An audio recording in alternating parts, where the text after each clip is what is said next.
ஐயனார் துணை சீரியலில் கார்த்திகாவுக்கு நடந்த கல்யாணம். வருத்தத்தில் சேரன், ஜாலி பண்ணும் தம்பிகள்.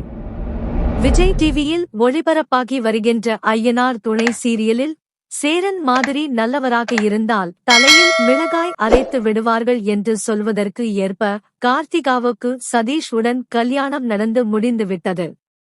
கார்த்திகா நமக்கு இல்லை என்பதை புரிந்து கொண்ட சேரன் அழுது ஃபீல் பண்ணுகிறார். இனி ஃபீல் பண்ண மட்டும்தான் முடியும். ஏனென்றால் சேரனுக்கு ஏற்ற பெண்ணாகவும் புரிந்து கொண்ட ஒரு காதலியாகவும் கார்த்திகா இருந்தார்.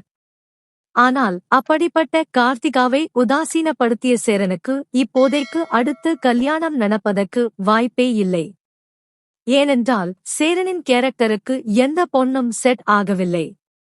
அதனால் கடைசி வரை அந்த குடும்பத்திற்கு ஒரு ஐயனார் போல எல்லா வேலையும் செய்து தம்பிகளின் நலனுக்காக மட்டுமே வாழப்போவதாக தெரிகிறது.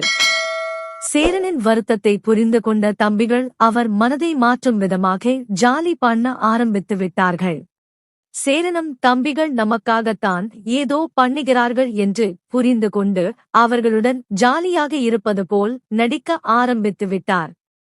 ஆனால் தனியாக போய் அழ ஆரம்பிக்கப் போகிறார். இனி சேரன் கல்யாணம் நடக்க வாய்ப்பில்லை. ஆனால் பல்லவன் மற்றும் வானதிக்கு கல்யாணம் நடந்துவிடும்.